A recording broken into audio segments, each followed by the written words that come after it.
ಯೇಸು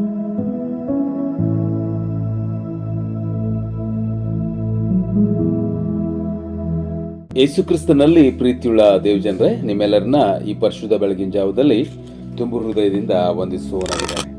ಕರ್ತನ ಈ ಕೃಪೆ ದಿವಸವನ್ನ ಆತನ ಮಹಿಮೆಗಾಗಿ ಕಳೆಯುವುದಕ್ಕಾಗಿ ಒಬ್ಬ ಫಲಭರಿತನಾದಂಥ ಒಬ್ಬ ಆತ್ಮಿಕ ವ್ಯಕ್ತಿ ಹೇಗಿರಬೇಕು ಎಂಬುದಾಗಿ ನಾವು ಕೆಲವು ವಿಷಯಗಳಿಂದ ಧ್ಯಾನ ಮಾಡಿಕೊಂಡು ಈ ವಾರವೆಲ್ಲ ಒಬ್ಬ ಶಿಷ್ಯ ಫಲಭರಿತನಾಗಿರಬೇಕು, ಆತನಲ್ಲಿ ಸುನೀತಿ ಎಂಬ ಫಲ ತುಂಬಲ್ಪಟ್ಟಿರಬೇಕು, ಸತ್ಕಾರ್ಯವೆಂಬ ಫಲ ತುಂಬಲ್ಪಟ್ಟಿರಬೇಕು, ಪವಿತ್ರಾತ್ಮನ ಫಲಗಳು ತುಂಬಲ್ಪಟ್ಟಿರಬೇಕು, ಬೆಳಕಿನ ಫಲ ತುಂಬಲ್ಪಟ್ಟಿರಬೇಕು ಎಂಬುದಾಗಿ ಎಲ್ಲ ಬಹಳಷ್ಟು ಕೆಲವು ವಿಷಯಗಳನ್ನು, ಪರಿಶುದ್ಧತೆ ಎಂಬ ಫಲವನ್ನು ನಾವು ಕೊಡುವಂಥವರಾಗಿರ್ಬೇಕೆಂಬುದಾಗಿ ನಾವು ಈ ಕೆಲವು ವಿಷಯಗಳನ್ನು ಧ್ಯಾನ ಮಾಡಿಕೊಂಡಿದ್ದೇವೆ.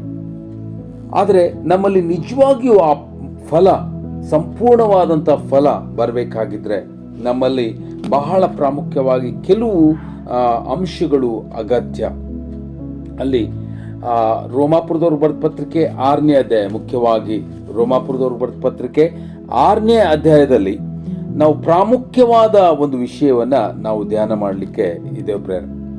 ಅಲ್ಲಿ ನಾವು ಫಲಭರಿತರು ಅಂದ್ರೆ, ಒಂದು ವೇಳೆ ನೀವು 22ನೇ ವಚನ 6ನೇ ಅಧ್ಯಾಯದ 22ನೇ ವಚನ ನೋಡುವಾಗ, ಈಗಲಾದರೂ ನೀವು ಪಾಪದಿಂದ ಬಿಡುಗಡೆಯನ್ನು ಹೊಂದಿ ದೇವರಿಗೆ ದಾಸರಾದ್ರಿಂದ ಪರಿಶುದ್ಧರಾಗಿರುವುದೇ ನಿಮಗೆ ಫಲ ಎಂಬುದಾಗಿ ನೋಡ್ತೇವೆ. ನಮ್ಮಲ್ಲಿ ಪರಿಶುದ್ಧರಾಗಿರುವಂಥದ್ದೇ ಫಲ ಎಂಬುದಾಗಿ ನಾವು ನೋಡ್ಕೊಳ್ತೇವೆ.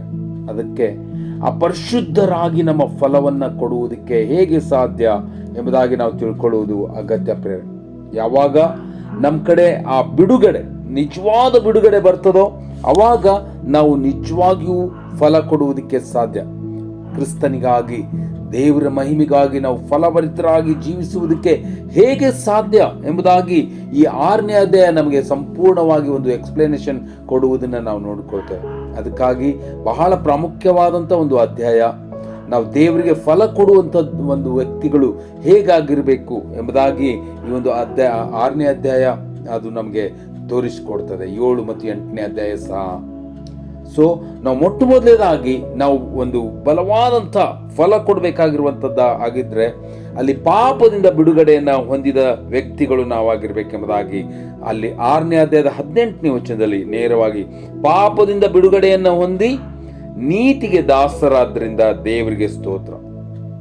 ಮೊಟ್ಟ ಮೊದಲನೇದಾಗಿ ನಾವು ಪಾಪದಿಂದ ಬಿಡುಗಡೆಯನ್ನು ಹೊಂದಿದ್ದೇವೆ ಅನ್ನುವಂಥ ಕಾನ್ಫಿಡೆನ್ಸ್ ನಮ್ಮ ಕಡೆ ಬರ್ಬೇಕು ಪ್ರೇಮ. ಎಷ್ಟೋ ದೇವ್ರ ಮಕ್ಕಳಿಗೆ ಆತ್ಮಿಕ ಫಲವನ್ನು ಕೊಡುವುದಕ್ಕೆ ಅಸಾಧ್ಯವಾಗಿರುವುದಕ್ಕೆ ಮೂಲ ಕಾರಣ ಏನಂದ್ರೆ, ಅವರು ಪಾಪದ ಮೇಲೆ ಅಧಿಕಾರ ಇಲ್ಲದೆ ಇರುವುದೇ. ಅವರಲ್ಲಿ ಪಾಪ ಇನ್ನೂ ಕೆಲಸ ಮಾಡ್ತಾ ಇರುವುದರಿಂದ ಅವರು ದೇವರಿಗೆ ಒಳಗಾಗುವುದಕ್ಕೆ ಆಗುವುದಿಲ್ಲ, ಅವರು ಫಲ ಕೊಡುವುದಕ್ಕೂ ಆಗುವುದಿಲ್ಲ. ಪರಿಶುದ್ಧತೆ ಎಂಬ ಫಲ ಅವ್ರ ಕಡೆ ಬರುವುದಕ್ಕೆ ಆಗುವುದೇ ಇಲ್ಲ. ಅದಕ್ಕಾಗಿ ಅದೇ ರೋಮಾಪುರದವ್ರ ಬರೆದ ಪತ್ರಿಕೆ 6ನೇ ಅಧ್ಯಾಯ 14ನೇ ವಚನ ನಮಗೆ ಕರೆ ಕೊಡುವುದೇನೆಂದ್ರೆ, ಪಾಪ ನಿಮ್ಮ ಮೇಲೆ ಅಧಿಕಾರ ನಡೆಸುವುದಕ್ಕೆ ಸಾಧ್ಯವಿಲ್ಲ ಎಂಬುದಾಗಿ.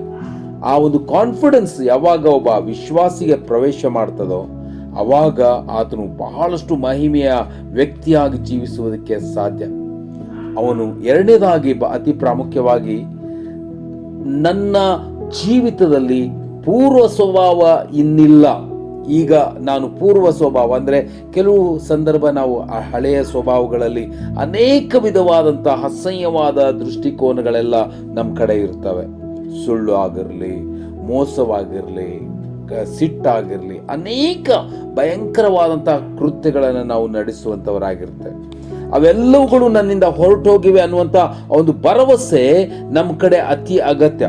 ಅದೇ 6ನೇ ಅಧ್ಯಾಯದ 6ನೇ ವಚನದಲ್ಲಿ ನಾವು ನೋಡುವಾಗ, ಪಾಪಾಧೀನ ಸ್ವಭಾವವು ನಾಶವಾಗಿ ನಾವು ಇನ್ನು ಪಾಪದ ವಶದಲ್ಲಿರದಂತೆ ನಮ್ಮ ಪೂರ್ವ ಸ್ವಭಾವ ಕ್ರಿಸ್ತನ ಕೂಡ ಶಿಲುಬೆಗೆ ಹಾಕಲ್ಪಟ್ಟಿದೆ ಅಂತ ತಿಳಿದಿದ್ದೇವೆ.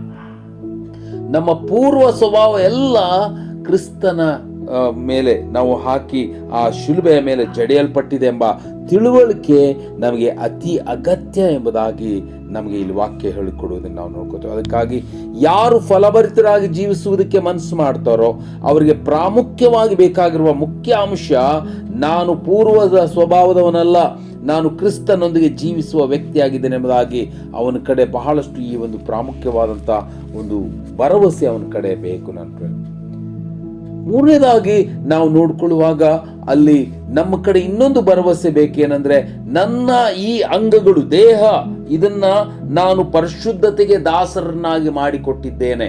19ನೇ ವಚನ, ಅದೇ 6ನೇ ಅಧ್ಯಾಯದ 19ನೇ ವಚನದಲ್ಲಿ ನಾವು ನೋಡುವಾಗ, ನಿಮ್ಮ ನರಭಾವದ ಬಲಹೀನತೆಯ ದೆಸೆಯಿಂದ ಲೋಕರೀತಿಯಾಗಿ ಮಾತನಾಡುತ್ತಾನೆ, ಅಧರ್ಮ ಮಾಡುವುದಕ್ಕಾಗಿ ನಿಮ್ಮ ಅಂಗಗಳನ್ನು ಬಂಡುತನಕ್ಕೂ ಅಧರ್ಮಕ್ಕೂ ದಾಸರನ್ನಾಗಿ ಒಪ್ಪಿಸಿಕೊಟ್ಟಿದಂತೆ ಈಗ ಪರಿಶುದ್ಧರಾಗುವುದಕ್ಕಾಗಿ ನಿಮ್ಮ ಅಂಗಗಳನ್ನ ನೀತಿಗೆ ದಾಸರನ್ನಾಗಿ ಒಪ್ಪಿಸಿಕೊಡ್ರಿ. ನೋಡ್ರಿ, ಈ ಅಂಗಗಳನ್ನ ನಾವು ನೀತಿಗೆ ದಾಸರನ್ನಾಗಿ ಒಪ್ಪಿಸಿಕೊಡುವಾಗ ಮಾತ್ರವೇ ನಾವು ಪರಿಶುದ್ಧತೆ ಎಂಬ ಫಲ ಕೊಡುವುದಕ್ಕೆ ಸಾಧ್ಯ ಎಂಬುದಾಗಿ ನಾವು ನೋಡ್ಕೋತೇವೆ. ಈ ಕಾರಣ ನನ್ನ ಪ್ರಿಯ ದೇವಜನರೇ, ನಾವು ಫಲ ಕೊಡ್ತಾ ಇದ್ದೇವಾ? ನಿಜವಾಗ್ಲೂ ಫಲ ನಮ್ಮ ಕಡೆ ಇದೆಯಾ? ಫಲಭರಿತ ಜೀವಿತ ನಮ್ಮ ಕಡೆ ಇದೆಯಾ? ಪರೀಕ್ಷೆ ಅತಿ ಪ್ರಾಮುಖ್ಯ. ನಮ್ಮಲ್ಲಿ ಪರಿಶುದ್ಧತೆ ಎಂಬ ಫಲ ಇರದೇ ಹೋಗಿದ್ರೆ ನಾವು ದೇವರಿಗೆ ಮೋಸ ಮಾಡ್ತೇವೆ, ನಮಗೆ ನಾವೇ ಮೋಸ ಮಾಡಿಕೊಳ್ತೇವೆ. ನಾವು ಅನೇಕ ವಿಷಯಗಳಲ್ಲಿ ತಪ್ಪಾಗಿ ನಮ್ಮ ಜೀವಿತವನ್ನು ಸಾಗಿಸುವುದಕ್ಕೆ ಸಾಧ್ಯ. ಈ ಕಾರಣ ಕರ್ತನ ಸನ್ನಿಧಾನದಲ್ಲಿ ಹೋಗಿ, ಕರ್ತನೆ, ನಾನು ಪರಿಶುದ್ಧತೆ ಎಂಬ ಫಲ ಕೊಡುವುದಕ್ಕೆ ನನಗೆ ಕೃಪೆ ಕೊಟ್ಟು ನಡೆಸೆಂಬುದಾಗಿ ತಗ್ಗಿಸಿಕೊಂಡು ಪ್ರಾರ್ಥನೆ ಮಾಡೋಣ. ಆ ರೀತಿಯಲ್ಲಾಗುವಂತೆ ಕರ್ತನ ನಿಮ್ಮನ್ನು ಆಶೀರ್ವದಿಸಲಿ. Thank you.